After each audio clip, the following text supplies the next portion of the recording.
সদস্য হুজুর রাহিমাহুল্লাহ আপনাদের এলাকার কৃতি সন্তান ছিলেন।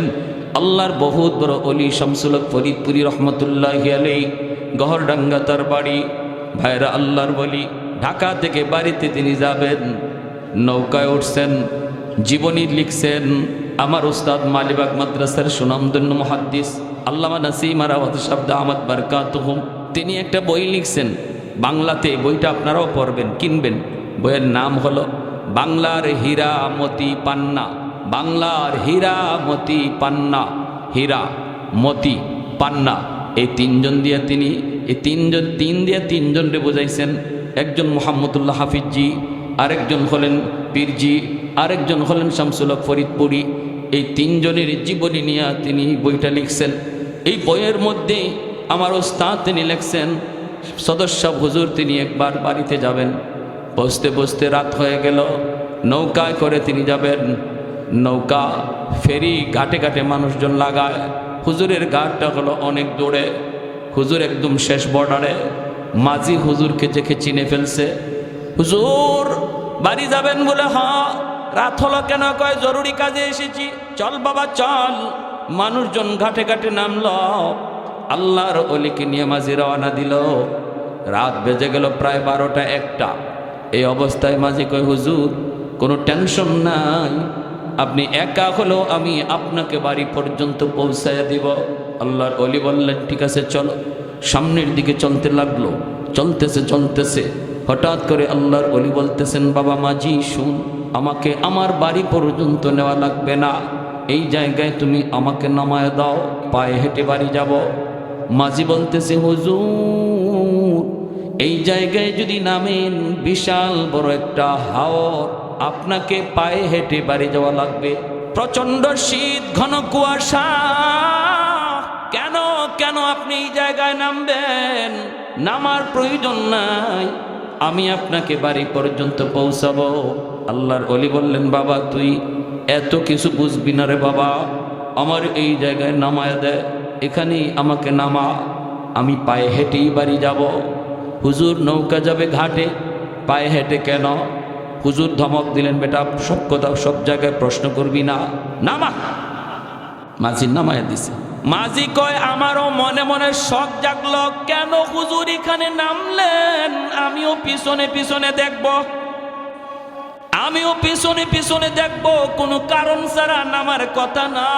কে পায়ে হেঁটে কষ্ট করবে? নৌকা যাবে ঘাটে, এরপরও কেন নামলেন? আমি নিজে দেখব। হুজুর নামছেন, মাঝিও পিছনে পিছনে নামছে। হুজুর টের পান নাই।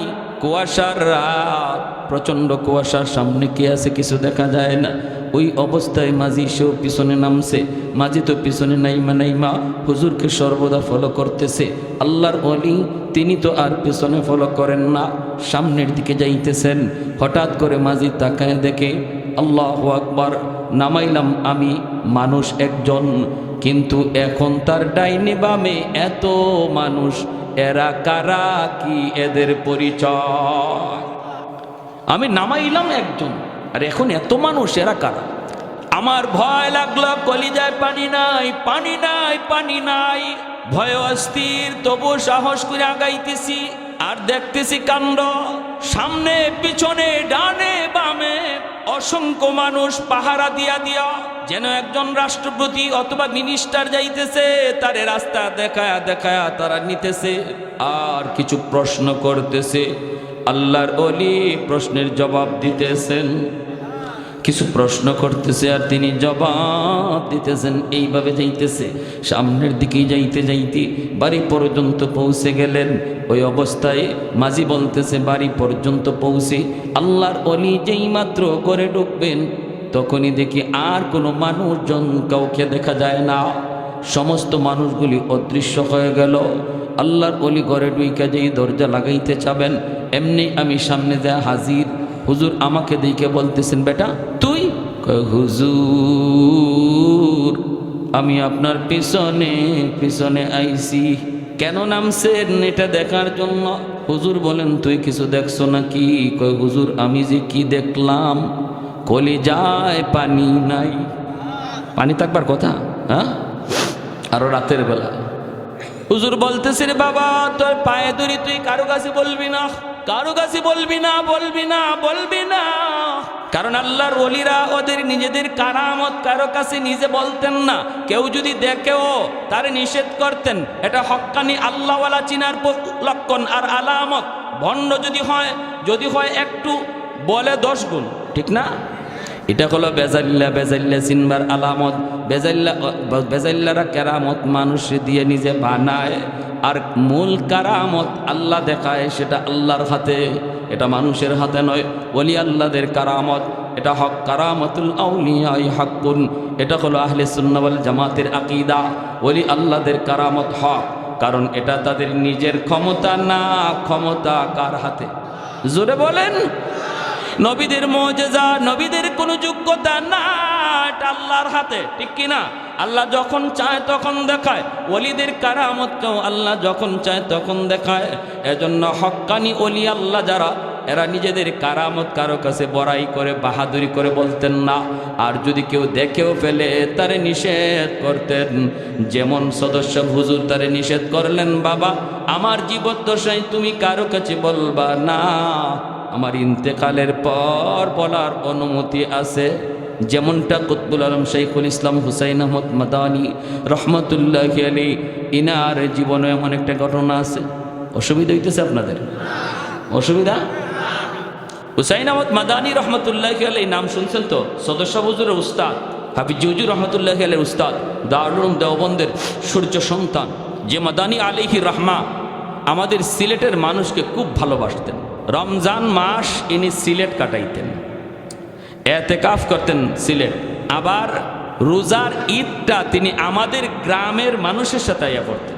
কুতবুল আলম শহীদ হুসাইন আহমদ মাদানী রহমতুল্লাহি, যিনি 18 বৎসর মায়ার নবীর রওজা শরীফের কাছে বইসা হাদিস পড়াইছেন।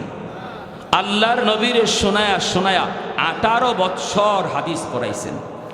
ওনাকে একজন মানুষ, সাধারণ মানুষ, কোনো মজলিসে দেখলেই দূর থেকে বলতো, বাতা দেউঙ্গা, বাতা দেউঙ্গা, বলে দিব, বলে দিব। আর এই আওয়াজটা যেই মাদানী রহমতুল্লাহি আলাইহির কানে আসতো, ইনি চমকে যাইতেন। কে কইতেছে? কইয়া দিমু, কইয়া দিমু, কইয়া দিমু। বাংলা বুঝেন তো? কইয়া দিমু মানে কি? কইয়া বইলা দিমু। হ্যাঁ, মাদানীকে দেখলেই কইতো কইয়া দিমু, কইয়া দিমু। মাদানী সমস্ত মানুষকে এইভাবে ধাক্কা দিয়ে সরাইয়া, সামনে যারা উলামায়ে কেরাম থাকতেন সব এমনি ধাক্কা দিয়ে সরাইতেন, সরাই দৌড় দিয়ে তার কাছে আসতেন। আইসেই বুকে বুকে বুক লাগাইয়া চাপড়াইয়া ধরতেন আর বলতেন, না ভাই বইল না। যেরকম সুবহানাল্লাহ। বুকে বুক লাগাইতেন, কপালে চুমু খাইতেন আর বলতেন, বইল না, বইল না, বইল না। একবার দুইবার না, হে যেখানেই মাদানী রহমতুল্লাহি আলাইহি আসবেন খবর পাইতো, উনি এখানেই যে হাজির হইতেন। হাজির হইয়া একটু দূরে থেকেই আওয়াজ দিতেন, কয়া দিমু। আর যেই কথা কয়া দিমু, মাদানী সব মানুষ সরাইয়া দৌড় দিয়া ওরে বুকে জড়াইয়া ধরতেন। মানুষজন তারে জিজ্ঞেস করতো, কি রে ভাই তুমি কি কয়ে দিবা? কইতাম না। মানুষে যখন জিজ্ঞেস করতো তুমি কি কয়ে দিবা? কইমু না, কইমু না। আরে ভাই কি হইছে ক না, তুমি কয়া দিমু। মাদানী দৌড় দিয়ে আইসা তোমার বুকে জড়াই দেন। আমরা তোমার জিজ্ঞেস করি কি কইবা, তুমি কইমু না। ঘটনাটা কি? কইমু না। শেষ। তো কবে কইবা? সময় আসলে কইমু। ওই মাদানী রহমতুল্লাহি আলাইহির ইন্তেকালের পর মানুষজন তারা জিজ্ঞেস করছে, এখন কইবা? হ্যাঁ এখন কইমু। আমি গঙ্গু, এক মাদানী আলাইহি রহমা গঙ্গুতে, ভারতের গঙ্গুতে একটা ঘরে তিনি বিশ্রাম নিতেছিলেন। আমি শেষ রাতে ওই ঘরের পাশ দিয়ে যাইতেছিলাম। হঠাৎ করে এই ঘরে একটা জিকিরের আওয়াজ শুনলাম। আমি ঘরে তাকাইলাম, ঘরে কে আমি জানি না, কিন্তু বুঝতেছি ঘরে কেউ জিকির করতেছে শেষ রাতে। তখন আমি ওই ঘরের দিকে তাকায়া দেখি ওই মানুষটার জিকিরের তালে তালে ঘরের দরজা জানালাও জিকির করতেছে। এমনকি ঘরের দেয়াল, এই যে দাফনা আছে এগুলো তেমন তো পাকা, ওই সময় তো পাকা ছিল না, কাঁচা দেয়ালগুলিও লাফাইতেছে জিকিরের তালে তালে। তো আমি তখন বাহিরে দাঁড়াইছিলাম যে কে ভিতরে এইভাবে জিকির করে, যার জিকিরের সাথে দরজা জানালাও জিকির করতেছে, তারে একটু দেখা দরকার। আমি একটু বাহিরে দাঁড়াই অপেক্ষা করতেছি, দেখি কে বের হয়। হঠাৎ করে দেখি জিকিরও শেষ, আর বের হয়েছেন তিনি আর কেউ নন, কুতবুল আলম শাইখুল ইসলাম হুসাইন আহমদ মাদানী আলাইহি রহমা। যেই উনি আমাকে দেখছেন, আমারে জড়াইয়া ধরছেন, কিরে ভাই তুমি কিছু দেখছো? কয় দেখছি হুজুর। তখনই আমার বুক জড়ায় বলছে, সাবধান তুমি কারো কাছে কইও না, আমার জীবদ্দশায় তুমি এগুলা কারো কাছে কইও না। এই জন্য হুজুরের জীবদ্দশা আমি বলি নাই। তো মানুষজন জিজ্ঞাসা, তুমি হুজুরের কোনো মজলিসে দেখলে দূর থেকে কয়ে দিমু এইভাবে এরম করছো কেন? এরম করবো না তো কি? এরপরে আমি হুজুরের এত ভক্ত হয়ে গেছি, আমি হুজুরে না দেখলে আমার কলিজা ফেটে যায়। যখন শুনি যে হুজুর অমুক জায়গায় আসছেন, এখন হুজুরের সাথে মুসাফা কর্ম বুক মিলাইমু কেমন কইরা। তোমরা উলামায়ে কেরাম হুজুরকে লইয়া এমনভাবে ভিড় দিয়া রাখো, আমরা সাধারণ মানুষ ভিতরে যাওয়ার সুযোগ আছে, আমরা দাঁড়া গেলে আমাদেরকে ফাত্তাই দেও না। তোমরা লাঠি দিয়ে বাড়ি মারো, তোমরা হাত দিয়ে ঘুষি মারো। এই অবস্থায় আমি হুজুরের সাথে বুক মিলাইমু কেমনে? এজন্য বুদ্ধি বের করছি, আমার যাওয়া লাগবে না, হুজুর আসবে। আমি যাব কেন? হুজুর আসবে। এজন্য আমি যেই মাত্র কইতাম কইয়া দিমু, তখন এদিকে আমার মনের ইচ্ছা পূরণ হয়ে যায়। হুজুর তোমরা সবরে সরাইয়া আমার সাথে এসে বুক মিলায়। তো সদস্য হুজুর রহিমাহুল্লাহ ইনিও বলতেন যে বাবা কইও না। কি ঘটনা হলো, আমি নৌকায় থাকতেই এই এলাকার জিন্নাতের সর্দার আমার কানে কানে সালাম দিয়া কয়, হুজুর আমরা দীর্ঘদিন যাবৎ আপনার অপেক্ষায়, আমাদের অনেক সমস্যা আমাদের নিজেদের ভিতরে, সবাই আমরা একমত হইছি আপনি যা সমাধান দিবেন, যা রায় দিবেন সবাই মেনে নেবে। আমরা এক বাক্যে আপনাকে মানলাম। হুজুর দয়া করে যদি একটু নামতেন, আমাদের অনেক মাসালা মাসাইলও জানার দরকার ছিল, অনেক সমস্যার সমাধানও দরকার ছিল, যদি একটু দয়া করে এখানে নামতেন, আমরা আপনাকে হাওরটা পাহারা দিয়া বাড়ি পর্যন্ত পৌঁছাবো। হুজুর হয়তো হাঁটতে আপনার একটু কষ্ট হবে, বাকি এটুকু সময়ের ভিতরে আমাদের যা জানার ছিল আমরা জেনে নেব, আর কোনো চিন্তা নাই। রাস্তাঘাট এত অন্ধকার, এটাও আপনার চিনা লাগবে না, আমরাই আপনার বাড়ি পর্যন্ত পৌঁছাবো। যখন জিন্নাত সর্দার আমাকে কানে কানে এই বলছে, তখনই আমি নামবার সিদ্ধান্ত নিছি, এজন্য এখানে নামছি। আল্লাহু আকবার জোরে কোন। এজন্য আল্লাহর নবী বলেন, শোনো হক্কানি উলামায়ে কেরামের কদর মর্যাদা তোমরা যদি নাও বুঝো, আর যত মাখলুক রয়েছে মানুষ ছাড়া দানব পশু পাখি গাছপালা তরুলতা, তারা সব সময় মাদ্রাসার কদর জানে, মাদ্রাসার ছাত্রদের কদর বুঝে, উলামায়ে কেরামের কদর বুঝে। বিধায় অল টাইম গাছের পাতাটাও মাদ্রাসার জন্য আল্লাহর কাছে দোয়া করে, গাছের পাতাটা পর্যন্ত মাদ্রাসার জন্য আল্লাহর কাছে দোয়া করে। সেখানে আপনাদের মাদ্রাসা এখানে এই জায়গার ভিতরে গড়ার পিছনে আমার ভাই রিপন মুন্সি ভাই যে সুন্দর একটা, সুমন ভাই যে একটা কথা বইলা গেলেন, হ্যাঁ শুনলাম, আমার এই দাওয়াত দেওয়ার সময় উনি বলছেন আমার মসজিদে গিয়ে আমার দাওয়াত দিয়ে আসছেন একদম সশরীরে হাজির হয়ে। এই হিসাবে আপনাদের খুশনসিব আপনাদের ইমানি স্পিরিট, ইমানি জজবা আল্লাহর কাছে কবুল হয়েছে। আপনাদের পূর্বপুরুষদের, আপনাদের বাপ চাচাদের, আপনাদের বাপ দাদাদের তার ইমানি জজবা আল্লাহর কাছে মকবুল হয়েছে। বিধায় এই জমিনটারে আল্লাহ তার কোরআনের মার্কাজ বানাইছে। কি হলো, কেন, কি জন্য ডাক দিয়া বলেন আমার একটা সমস্যা, আমি আপনাদের উপকার করেছি, এবার আমার একটু উপকার করুন। আমি নিশ্চিত আমার পরিচয় পত্রটা কবরের মধ্যেই পড়ে গেছে।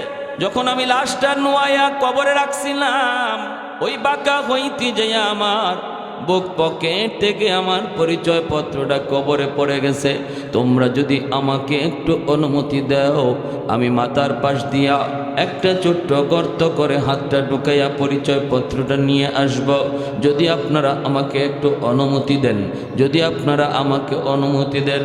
মানুষেরা কয় কোনো অসুবিধা নাই হুজুর, এত বড় উপকার আপনি আমাদের করলেন, আমাদের কারণে আপনার ক্ষতি হবে এটা আমরা চাই না। আপনি যা মন চায়, যেদিকে মন চায় গর্ত খনন করেন, গর্ত খনন করে আপনার পরিচয় পত্র যেভাবে নিতে চান নিয়ে নেন। মাথার পাশ দিয়ে আল্লাহর বান্দা তিনি গর্ত খনন করলেন।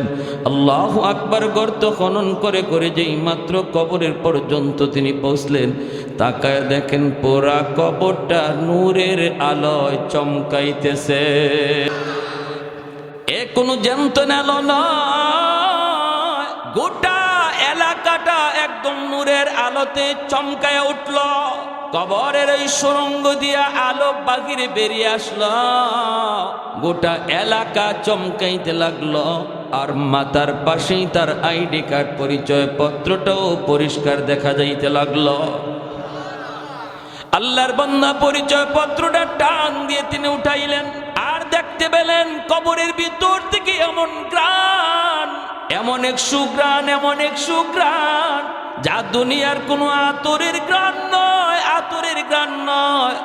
এই গ্রাণই মনে হয় দুনিয়ার নয়, জান্নাতি গ্রাণ।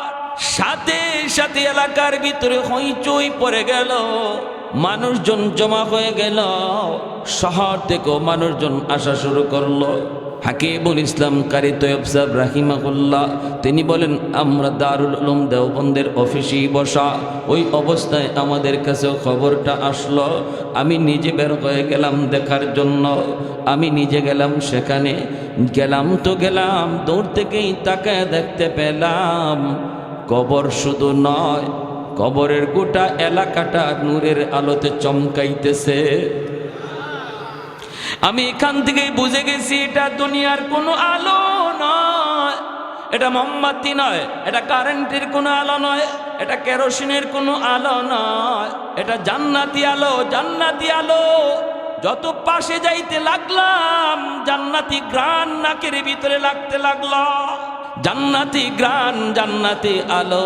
যত আগাইতে লাগলাম ততই নাকে আর কানে বাজতে লাগলো। চোখ দিয়া দেখতেছি, নাক দিয়া শুনতেছি, সামনের দিকে আগাইতেছি। আমার ইচ্ছা হলো আমি নিজের চোখে যায় কবরের দিকে তাকাবো। তিনি নিজে গেলেন, যায় আল্লাহর ওলি বলেন, আমি কবরের ওই গর্তটা দিয়ে তাকাইলাম। তাকাইও আমি দেখতে পেলাম পুরা কবরটা নূরের আলোতে ঝলমল ঝলমল করে। বুঝ হয়ে গেছে এটা জান্নাতি মানুষের কবর, যারে রাখা হয়েছে ইনি জান্নাতি। কি ছিল তার নেক আমল? সাধারণ একজন মানুষ, সাধারণ একজন মানুষ চর এলাকায় মাত্র যায় বসবাস শুরু করেছে। চলে গেলাম তার বাড়িতে খবর নেওয়ার জন্য, খোঁজ নেওয়ার জন্য চলে গেলাম। তার মেয়েটাকে জিজ্ঞেস করলাম, মা বলো না কি তোমার আব্বার নেক আমল ছিল? আমার ইয়াকিন হয়ে গেছে গো মা, তোমার আব্বা কবরে যাইতে দেরি, জান্নাতে পৌঁছতে দেরি হয় নাই। কি এমন নেক আমল, কি এমন নেক আমল ছিল তোমার বাবার? একটু বলো না, বলো না। মেয়েটা তখন ডাক দিয়া বলতেছে, উস্তাদজি আমার আব্বার তেমন কোনো নেক আমল মনে পড়ে না, নজরও পড়ে না। আব্বা তো 5 ওয়াক্ত নামাজ পড়তেন, আর অতিরিক্ত আমল যা মনে পড়ে সকাল সন্ধ্যা আব্বা ওই যে তাকের উপরে মালিকের কালাম, এই কোরআনুল কারীমটা হলো আমার আব্বার কোরআন। প্রতিদিন সকাল সন্ধ্যা আব্বা কোরআন তেলাওয়াত করতেন। কিন্তু বড় কষ্টের খবর, আমার আব্বা কোরআন তেলাওয়াত জানতেন না, তিনি কোরআন পড়া জানতেন না। প্রতিদিন তিনি বের করতেন কোরআন, কোরআনের পৃষ্ঠাটা উল্টাইতেন আর পৃষ্ঠার নিচ দিয়ে আঙ্গুল ঘুরাইয়া কানতেন, চোখের পানি ঝরে ঝরে কানতেন আর আঙ্গুল ঘুরাইতেন। প্রতি লাইনের নিচে নিচে এইভাবে আঙ্গুলটা ঘুরাইতেন আর বলতেন, মালিক তোমার এই কালামের এই আয়াতে তুমি কি বলছো আমি জানি না, কারণ আমি মূর্খ, আমি পড়া জানি না, অর্থ জানি না, কিন্তু আমি 100 বিশ্বাস করি মালিক, তুমি এই আয়াতে যা বলছো আমি সব বিশ্বাস করলাম। 2 নম্বর আয়াতের নিচ দিয়েও আঙ্গুল কুরানার বলেন, মালিক এই আয়াত তুমি যা বলছো আমি সব বিশ্বাস করে নিলাম। এইভাবে প্রতিটা আয়াতের নিচ দিয়ে আব্বা আঙ্গুল ঘুরাইতেন আর চোখ থেকে টপ টপ করে পানি পড়তো, চোখ থেকে টপ টপ করে কোরআনের পৃষ্ঠায় পানি পড়তো। এই আমার আব্বার আমল জানি, আর বেশি জানি না। হাকিমুল ইসলাম কারি তৈয়ব সাহেব বলেন, আমি সাথে সাথে টান দিয়ে কোরআনখানা হাতে নিলাম, দেখি কোরআনখানা অনেক পুরাতন। কোরআনখানা আমি খুললাম, কইলা বের করলাম, বের করে দেখি আল্লাহু আকবার, পবিত্র কোরআনের প্রতি লাইনের নিচে তার আঙ্গুলের দাগ এখনো আছে, আর প্রতিটা পৃষ্ঠায় পৃষ্ঠায় চোখের পানির ফুটার দাগ এখনো কোরআনে আছে। আর একটু জোরে কোন সুবহানাল্লাহ। मैं तालिब मौला हूँ मेरे इश्क़ निराला, मैं तालिब मौला हूँ मेरे इश्क़ निराला, है जुमला जहाँ जिनके तजल्ली से उजाला, है जुमला जहाँ जिनके तजल्ली से उजाला, মাদারুদ জাগা গাইরে খোদায়ার নাদারম জুজিয়াদ খুদাহি চিদিগুর কার নাদারম জুজিয়াদ খুদাহি চিদিগুর কার নাদারম। একটু জোরে সুরে কোন আল্লাহু আকবার, আর একটু জোরে আল্লাহু আকবার। এরে আল্লাহর গোলাম, যেই কোরআন আমার ঘরে রহমত আনে, যেই মহিলা ঘরে কোরআন তেলাওয়াত করে, এই ঘরে কোরআনের তেলাওয়াতের খাতিরে রহমত নেমে আসে। এক সময় মুসলমানের ঘরে ঘরে কোরআন তেলাওয়াতের আমল ছিল। ফজরের পরে বের হলে পরে ঘর থেকে তেলাওয়াতের আওয়াজ শোনা যাইত। এখন আর গ্রামে গঞ্জে তেলাওয়াতের আওয়াজ আর শোনা যায় না। শহরে বন্দরে শোনা তো যায় না, বরং শহরে বন্দরে গানের আওয়াজ ফজরের পরে শোনা যায়, কিন্তু মুসলমানের ঘর থেকে কোরআন তেলাওয়াতের আওয়াজ শোনা যায় না। যার কারণে আজকে আমাদের ঘর রহমত থেকে বঞ্চিত। মুসলমানের ঘরেও রহমত নাই, ঘরের ভিতরে অশান্তি, বাপ বেটায় অশান্তি, ভাই ভাই অশান্তি, স্বামী স্ত্রীর ভিতরে অশান্তি। হুজুর পানি পড়া দেন, পানি পড়া দেন, হুজুর পানি পড়া দেন, তাবিজ পড়া দেন, হুজুর পানি পড়া দেয়, তাবিজ পড়া দেয়। এই তাবিজ পড়া পানি পড়া কাম হয় না। এরপরে হুজুরকে গালাগালি। হুজুররা আজকালের হুজুররাও ভালো না, হুজুরদের পানি পড়ায় কোনো কাম হয় না, তাবিজ পড়ায় কোনো কাম হয় না। আগের যুগে হুজুররা পানি পড়া দিলে ডাইরেক্ট অ্যাকশন ছিল, এখন কি যে হলো, কিছুই তো হয় না। আমি বলি মা গো শোনো, এটা হুজুরের দোষ না, হুজুরের দোষ না। আগের যুগের হুজুররা যেই কোরআন পইরা ফু দিত, এখনের আলেমরাও এই কোরআন পইরেই ফু দেয়। আগের যুগের কোরআন তোমার ঘরে গিয়ে ঢুকবার দরজা পাইতো, কারণ ওই সময় মুসলমানের ঘরে কোরআন তেলাওয়াত হয়, রহমতের দরজা খোলা, আর আল্লাহর কালাম রহমতের দরজা ছাড়া ঢুকে না। কিনা জোরে কর। বর্তমান জমানার মুসলমানের ঘরগুলি রহমতের দরওয়াজা বন্ধ হয়ে আছে। আজকে মুসলমানের ঘরে স্টার জলসা চলে, মুসলমানের ঘরে খেলাধুলার আয়োজন চলে, মুসলমানের ঘরে ইন্ডিয়ান নাটক সিনেমা চলে, কিন্তু দিনকে দিন, সপ্তাহে সপ্তাহ, মাসকে মাস চলে যায়, তেলাওয়াত হয় না। ঠিক কিনা? মাসকে মাস চলে যায়, কোরআন তেলাওয়াত হয় না। টেলিভিশনের পর্দা আছে, টেলিভিশনের কভার পাওয়া যায়, অথচ আল্লাহর কালাম কোরআনের বস্তুনি পাওয়া যায় না।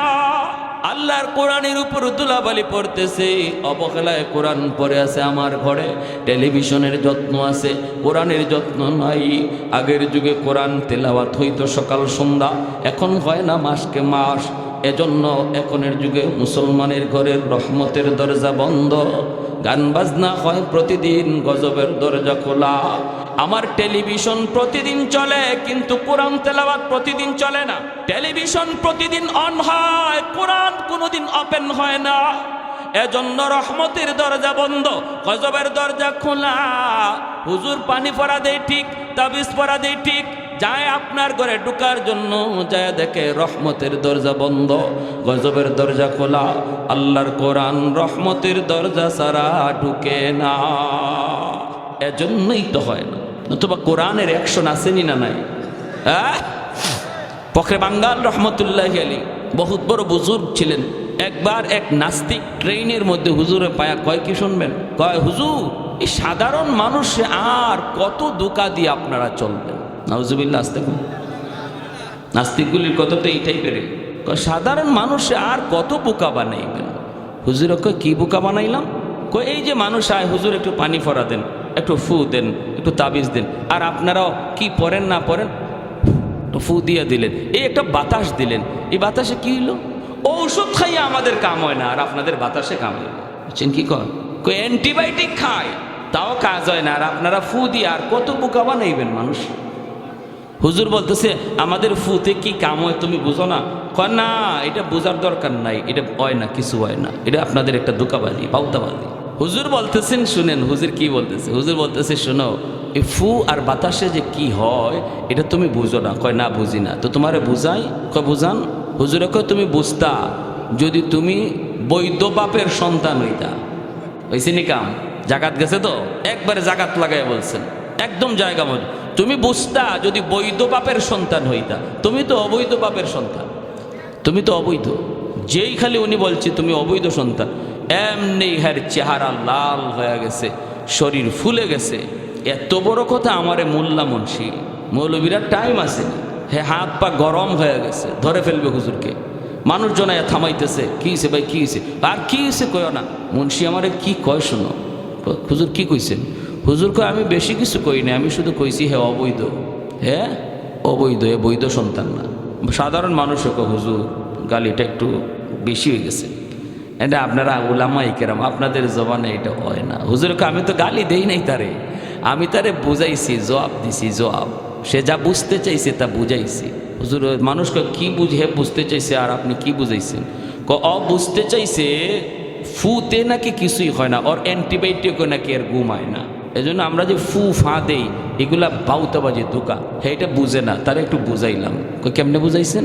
দেখেন আমি তার একটা ফু দিছি, গালি দিছি, গালি মানে একটা ফু, গালি মানে একটা বাতাস, ঠিক না? আমি কি তারা মারছি? আমি কি তার গায়ে হাত তুলছি? না, হাত তো তুলেন নাই, মারিও নাই, হাতও তুলি নাই, একটা বাতাস ছাড়ছি, তাও একটা গালির বাতাস, একটা নাপাক বাতাস। আর এতেই দেখেন তার চেহারা লাল হয়ে গেছে, বডি ফুলে গেছে। একটা নাপাক বাতাসের মধ্যে যদি এতটা আসর থাকে যে তার বডি ফুলাইয়া দেয়, চেহারা লাল বানায় দেয়, আল্লাহর কোরআন পাক, কোরআন পড়ে বাতাস ছাড়লে যে আসর হয় এটা বুঝাইলাম। আমার কথা বুঝছেন আপনারা? হ্যাঁ, আমাদের সিলেটের বহুত বড় একজন আল্লাহর ওলি নুরুদ্দিন ঘরপুরি রহমতুল্লাহ আলাইহি, আল্লাহর ওলি এখন দুনিয়ায় নাই, বহুত বড় বুজুর্গ ছিলেন, বহুত বড় বুজুর্গ। আসরের সময় সিলেটের মানুষে ওনাকে দেখছে সিলেট, মাগরিবের সময় ময়মনসিংহের মানুষ দেখে উনি ময়মনসিংহ। কোন বিমানে গেলেন? বাংলাদেশ এয়ারলাইন্স? না, এটা আল্লাহর এয়ারলাইন্স। জিন্নাত ওনার তাবে ছিল, জিনরা ওনাকে বিভিন্ন সময় বিভিন্ন জায়গায় পৌঁছে দিত। এত বড় বুজুর্গ ছিলেন, জিন্নাতদের অত্র এলাকার বিচারক ছিলেন। তো শনি মঙ্গলবারে ইনি ফু দিতেন, শনি মঙ্গলবারে পানি পড়া দিতেন, পানি পড়া। আপনারা পানি পড়া বুঝেন? হ্যাঁ, হাজার হাজার মানুষ শনি মঙ্গলবারে পানি পড়া নেওয়ার জন্য গহরপুর আসতো সিলেট। আর মাদ্রাসার সামনে বিশাল একটা পুকুর। তো হুজুর ব্যস্ত মানুষ, কোন দিক থেকে কোন দিকে যান, এত মানুষকে ফু দিবেন, পানি পড়া দিবেন কেমন করে? এটারও তো একটা টাইম লাগবে। হাজার হাজার মানুষ সবাইরে যদি ফু দিতে চান, ওনার তো আর অন্য কোনো কাজ করার সুযোগই থাকবে না। এজন্য উনি বলতেন কি, শোনো আমি পুকুরে ফু দিয়া গেলাম, তোমরা পানি নিয়ে দিও। মাদ্রাসার সামনের বিশাল বড় পুকুরে উনি ফু দিয়া চলে যেতেন, আর মানুষই পুকুর থেকে এরকম বোতল বইরা বইরা পানি নিত, আর কাম হয়ে যেত। এখন একজন ভক্ত, হুজুরের খুব কঠিন ভক্ত, সে এরকম কাচের একটা জগ নিয়া, জগের মধ্যে পানি লইয়া হুজুরের কাছে আসছে। লন্ডনী মানুষ, হুজুর লন্ডন গেলে তার বাসায় থাকে, আর সে দেশে আসছে। আইসা কয়, হজরত আমার এই জগে, এই কাচের জগে আপনি ফু দেন। হুজুর বলতেছে কেন? আমি তো পুকুরে ফু দিলাম। কয় পুকুরে ফু দিছেন হজরত, ভালো কথা, কিন্তু আমার ইয়াকিন কম হয়। এত বড় পুকুর, আপনি এদিকে ফু দিলেন, ওই ফু ওদিকে যাবে কেমন করে? ফু দিছেন আপনি এখানে, এই ফু ওদিকে কেমনে যাবে? হুজুর বলতেছে তুমি বুঝো না কেমনে যায়? না, আমার ইয়াকিন হয় না হুজুর, আমি আল্লাহর দোহাই, আপনি আমার খাস আমার এই জগটার মধ্যে একটা ফু দেন, এই পানি পড়াটা আমি লন্ডন নিব। হুজুর কয় আচ্ছা ঠিক আছে, তোমার ইয়াকিন হয় না, ইয়াকিন হবে এখন। তুমি জগটা ভালো করে ধরো, জগটা ভালো করে ধরো, আমি তোমার জগে ফু দিচ্ছি। আর আমার ফু পুকুরের এক কোনার ফু আরেক কোনায় কেমনে যায় এখন বুঝে আসবে। কাচের জগটা এইভাবে ধরে রাখছে, উনি আমাদের উস্তাদগুন পাশে দাঁড়ানো, যারা নিজের চোখে দেখছেন। আল্লাহর ওলি বের হয়ে যাবেন আর বলতেছেন জগ ধরছো? ধরছি তো হুজুর। ভালো করে ধরো। হুজুর দুই হাত দিয়ে ধরছি। তো হুজুরে যাইয়েই বলেন ঠিক আছে, একটা ফু দিয়েছেন, ফু দেওয়ার সাথে সাথে এই কাচের জগ টাস টাস করে ফেটে গেল, আর পানিগুলা মাটিতে পড়ে গেল। কাচের জগ টাস টাস করে ভাঙিয়ে চুর একবারে চুরমার।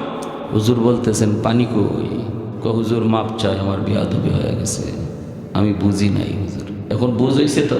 হ্যাঁ, এজন্য মনে রাখবেন, ওলামায়ে কেরাম আল্লাহর কালাম পড়েই আপনার পানি পড়া দেয়, তাবিজ পড়া দেয়, আপনার ফু দেয়। যদি কাজ না হয়, এটা আলেমের দোষ নয়, কোরআনের কোনো সমস্যা নয়। সমস্যা যে ঘরে যাওয়ার কথা, এই ঘরের সবাই জি কর না, আমার কথা একমত না আপনারা? এটা তো আমাদের নিজের চোখে দেখা। বলুন এই পরিবর্তন আজ সমাজে হয়েছে কিনা? এক জমানায় কোরআন তেলাওয়াত ফজরের পরে ঘরে ঘরে শোনা যাইতো কি যাইতো না? মুরব্বীদের তেলাওয়াত গানে ভাসত। আর এখন মুসলমানের ঘরের পাশ দিয়া ফজরের পরে যদি যাওয়া হয় কোনো গ্রামের ভিতর দিয়া, মনে হয় সব মানুষ মনে মরেই গেছে। রাতের বেলাও চুরি করাটা এত কঠিন, এত সহজ না। ফজরের পরে চুরি করা যত সহজ হয়। এর মাঝে তো এখন বিশ্বকাপ, কি কাপ চলছে, রাত 3টে পর্যন্ত ভোলা মানুষ সজাগ। বাপরে বাপ, গত রাত ঘুমাইতে পারছেন আপনারা? কিন্তু আমরা শহরের মানুষের ঘুম বিনাশ, বম আর বম। এই পোলা যারা 3টে সাড়ে 3টে পর্যন্ত খেলা দেখলো, হে তাজ্জুদ পড়ছে না? ফজরই কইতে পারে নাই, ফজরই তো কইতে পারে নাই। যার কারণে আজকে আমাদের সমাজে অশান্তি, ঘরে অশান্তি, দেশে অশান্তি, ভাই ভাইয়ে দ্বন্দ্ব, বাপ বেটায় দ্বন্দ্ব, স্বামী স্ত্রীর ভিতরে বেমিল, স্বামী স্ত্রীর ভিতরে মহব্বত কম। সব কিছুর মূল হলো রহমত নাই, ঠিক কিনা? কেন নাই? ওয়ানুনাজ্জিলু মিনাল কুরআন মা হুয়া শিফাউন ওয়া রাহমা ওয়া রাহমাতুল লিল মুমিনিন।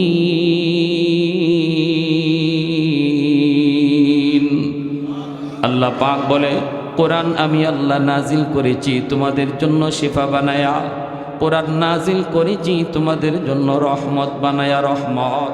এজন্য যেই সমাজে মাদ্রাসার কদর, ওই সমাজে আল্লাহর তরফ থেকে রহমত, এই সমাজের মানুষের উপরে রহমত। আজকে কোরআনের খাতিরে গাছ থেকে ফুল হয়, ফল হয়, কোরআনের খাতিরে, কোরআনের তালিমের খাতিরে এখনো আপনারা এইভাবে ওয়াজের মাহফিলে আসেন, ওয়াজ মাহফিলের আয়োজন করেন, আল্লাহর কোরআনের কথাগুলি শুনেন, মাদ্রাসায় ছাত্রগুলি দেন, নিজের সন্তানকে পড়ান, নিজের নাতিনশাকে আল্লাহর কালাম শিখান। এখনো সমাজে এই চিত্র আছে বিদায় সূর্য পূর্ব দিগন্তে উঠে পশ্চিম দিগন্তে অস্ত যায়, এখনো গাছ থেকে ফুল হয়, ফল হয়, এখনো জমিন থেকে ফসল হয়, এখনো নদী থেকে মাছ পাওয়া যায়। আল্লাহ আমাকে সমস্ত নিয়ামত দিয়ে, রহমত দিয়ে ভরপুর করে রাখছেন। এখনো সমাজে কোরআনের আওয়াজ চালু আছে বিদায় নবী বলেন, এই কথাটা যদি তোমরা নাও বোঝো উম্মতের দল, আসমান জমিনে আর যত প্রাণীরা আছে তারা কিন্তু সবাই ঠিকই বুঝে। ইন্নাল আলিমা ইস্তাগফিরু লাহু মান ফিল আরদ ওয়া মান ফিস সামা হাত্তাল হিতানু ফি জাওফিল মা। আল্লাহর নবী বলেন, আসমান জমিনের ভিতরে আর যত মাখলুক তোমরা দেখো, ওই যে দেখো জঙ্গলের বাঘ, ওই যে দেখো জঙ্গলের ভাল্লুক, ওই যে দেখো গর্তের পিপিলিকা আর সাপ, পানির নিচের মাছ, এমনকি গাছের পাতাটা পর্যন্ত এই কথা ভালো করে বুঝে, ভালো করে বুঝে কাদের খাতিরে আল্লাহ জগৎ টিকায় রাখলো। এজন্য নবী বলে, পানির নিচের মাছও সর্বদা আল্লাহর কাছে দোয়া করে, গর্তের পিপিলিকাও আল্লাহর কাছে দোয়া করে, জঙ্গলের বাঘেও আল্লাহর কাছে দোয়া করে। মালিক, সমাজে উলামায়ে কেরামের সংখ্যা তুমি বাড়ায় দাও, ঘরে ঘরে হাফেজে কোরআন তুমি কবুল করে নাও। আল্লাহ প্রতিটা সমাজে সমাজে তুমি মাদ্রাসা কবুল করে নাও, কারণ এই মাদ্রাসার খাতিরে আমি জঙ্গলের বাঘ এখনো বেঁচে আছি, এই তালেবে এলেম ছোট্ট ছোট্ট ছাত্রদের খাতিরে আমি গর্তের পিপিলিকা এখনো বেঁচে আছি, আমি সাপ এখনো বেঁচে আছি, পানির নিচের মাছ আল্লাহর কাছে এই দোয়া করে। মায়ার নবী বলেন, উম্মত, এই সূক্ষ্ম কথাটি যদি তোমরা নাও বুঝো, আসমান জমিনের শত মাখলুক তারা ঠিকই বুঝে। যেরকম সুবহানাল্লাহ। এজন্যই উলামায়ে কেরামকে মানুষেরা মহব্বত করে, জিন্নাতেরাও মহব্বত করে, বাঘ ভাল্লুকেরাও শ্রদ্ধা করে। উলামায়ে কেরাম যাদের খাতিরে আল্লাহ জগৎ টিকায় রাখলো, যেই কোরআনের খাতিরে আল্লাহ জগৎ এখনো বাঁচায় রাখলো, ওদেরকে দেখলে পরে বাঘ ভাল্লুকও শ্রদ্ধা করে। মুজাদ্দিদ আল-ফিসানি রহমাতুল্লাহি আলাইহিকে বাদশা আকবর জেলখানায় ছেড়ে দিল, আর ওই জেলখানার ভিতরে বাঘ ছেড়ে দিল। উদ্দেশ্য হলো এই রয়্যাল বেঙ্গল টাইগার মুজাদ্দিদ আল-ফিসানিকে কামড়ায় কামড়ায় খাবে, কলিজা খাবে, রক্ত খাবে, মাংস খাবে। বাদশা আকবর সে তাকায় তাকায় দেখবে, একটু পরে বাদশা তাকায় দেখে এত বড় বিশাল বাঘ, যেই বাঘ মানুষ দেখলে পরে হিংস্র হয়ে যায়, যেই বাঘ মানুষ দেখলে পরে কলিজা খায়, রক্ত খায়, সেই বাঘ মুজাদ্দিদ আল ফিসানি রহমতুল্লাহি আলাইহির কাছে যাইয়া নিজের জিহ্বাটা বের কইরা ওনার পায়ের তালা চাটতেছে। সুবহানাল্লাহ, আরো জোরে। পায়ের ধুলাবালিগুলি চাটতেছে, পায়ের ধুলাবালিগুলি চাটতেছে।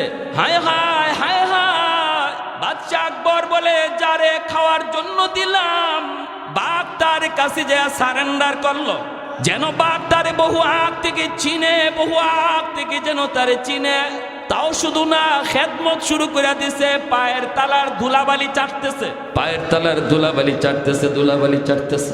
পায়েরা বন্ধুরা, আমাদের সিলেটের আব্দুল হামিদ সাহেব রাহিমাহুল্লাহ, রশিদপুরের শেখ সাহেব হুজুর তাকে বলা হয়।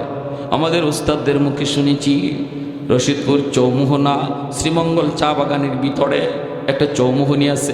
এই জায়গাটার ভিতরে একটা বাঘ, বাগান থেকে এসে বসা, মানুষজন বাজারে যেতে পারে না, কেউ বাজারে যেতে পারে না, বাঘটা রাস্তার মধ্যে বসে রয়েছে, কেউ যেতে পারে না, দূরে সবাই দাঁড়ায় রয়েছে। আল্লাহর ওলি বাজারে যাবেন, মানুষজন ডাক দিয়ে কয়, হুজুর সামনে যায় না। বলে কেন? কয় বাঘ রাস্তায় বসে আছে। আল্লাহর ওলি তিনি আস্তে করে সামনে আগাইলেন। কুতবুল আলম শাইখুল ইসলাম হুসাইন আহমদ মাদানী রহমতুল্লাহি আলাইহির সুযোগ্য শাগরাত খলিফা, আর সামনের দিকে আগান। মানুষজন দোহাই দেয়, হুজুর যায়েন না, যায়েন না, হুজুর আপনি যায়েন না, হুজুর আপনি যায়েন না। কিন্তু হাজারো মানুষ দেখতেছে। আল্লাহর ওলি ওই বাঘের কাছে গেলেন, যাইয়া তিনি বাঘের কাছে যাইয়া বাঘের শরীরের সাথে নিজের শরীর লাগায় বসলেন। বাঘটা তখনও কোনো হামলা করে না, বরং আল্লাহর ওলির দিকে তাকাইয়া লেজ নাড়া শুরু করছে। সুবহানাল্লাহ। লেজ নাড়ে আর বোঝায়, হুজুর আমি আপনাকে চিনে ফেলেছি, আপনার সিনার মধ্যে আমার মাওলার কালা, আপনার সিনার ভিতরে আমার মালিকের কালা। আল্লাহ আপনার খাতিরে আমারে বাঁচায় রাখছে, আল্লাহ আপনার খাতিরে জমিন টিকায় রাখছে, আসমান টিকায় রাখলো। হুজুর আমি আপনাকে চিনে ফেলেছি। আল্লাহর ওলি পাশে যাইয়া ওই বাঘের কান ধরলেন, কান ধইরা বলতেছেন, তোমাকে আল্লাহ বানাইছে মানুষের খেদমত করার জন্য, আর মানুষ আল্লাহ বানাইছে আল্লাহর গোলামি করার জন্য। রাস্তায় বৈশা মানুষকে ডিস্টার্ব দেওয়ার জন্য আল্লাহ তোমাকে বানাই নাই। তোমার থাকার জায়গা হলো জঙ্গল, তুমি তোমার জায়গায় চলে যাও। আর আশরাফুল মাখলুকাত সৃষ্টির শ্রেষ্ঠ জীব মানুষকে যাতায়াতের পথ বের করে দাও। কান ধইরা ইনি জঙ্গলের দিকে দেখায় দিছেন, আর বাঘ আস্তে আস্তে জঙ্গলের দিকে চলে গেছে। হাজারো মানুষ আজও সাক্ষী হয়ে আছে। যেরকম সুবহানাল্লাহ। ইন্নাল আলিমা ইস্তাগফিরু লাহু মান ফিল আরদ ওয়া মান ফিস সামা হাত্তাল হিতানু ফি জাওফিল মা। ভাইরা বন্ধুরা, জন্য উলামায়ে কেরামরে কদর করেন, নিজের সন্তানটারে আলেম বানান। এখন এটার কদর করা দরকার আসেনি না নাই? কারা কারা কদর করতে রাজি? একটু হাত উঠে আল্লাহকে দেখো। আল্লাহ তুমি কবুল করো, মঞ্জুর করো। শুধু টাকা পয়সা দিয়া না, সবচেয়ে বড় কদর হলো সন্তান দাও, সন্তানকে হাফেজ বানাও। হাসরের মাঠে আল্লাহ নবীর বাপ মারে তালাশ করবেন না, হাসরের মাঠে আল্লাহ একজন হাফেজে কোরআন আর একজন আলেমের মা আর বাবাকে আল্লাহ নিজে তালাশ করবেন। মান কারা আল কোরআন ওয়া আমিলা বিমা ফিহি উলবিসা ওয়ালিদাহু তাজান ইয়াউমাল কিয়ামা। আল্লাহ বলবেন, দুনিয়াতে তোমার সন্তানের মাথায় পাগড়ি পরাইছে তার উস্তাদ, আর হাসরের মাঠে আমি আল্লাহ তোমরা বাপ মার মাথায় পাগড়ি পরাবো। এতটা ইজ্জত পাবে, সম্মান পাবে একজন কোরআনওয়ালার বাপ মা। যদি সন্তান দেওয়ার বয়স না থাকে, আর নাতি টার্গেট করেন যে আমার নাতিটারে হাফেজ বানাবো, আমার নাতিটারে আমি কি বানাবো, আলেম বানাবো। এরকম নিয়ত করে নেন, পাক্কা ইরাদা করেন। আল্লাহ দুনিয়াতেও দামি বানায় দিবে আপনি দাদাকে, আখরাতেও আল্লাহ দামি বানায় দিবে, আখরাতেও আল্লাহ দামি বানায় দিবে একজন হাফেজ, একজন আলেমের উসিলায়। আর যারা তাও কোনো সুযোগ নাই, মাদ্রাসার কদর করব, ছোট্ট একটা এতিম বাচ্চার লালন পালনের পুরা ব্যবস্থা আমি নিয়ে নিব।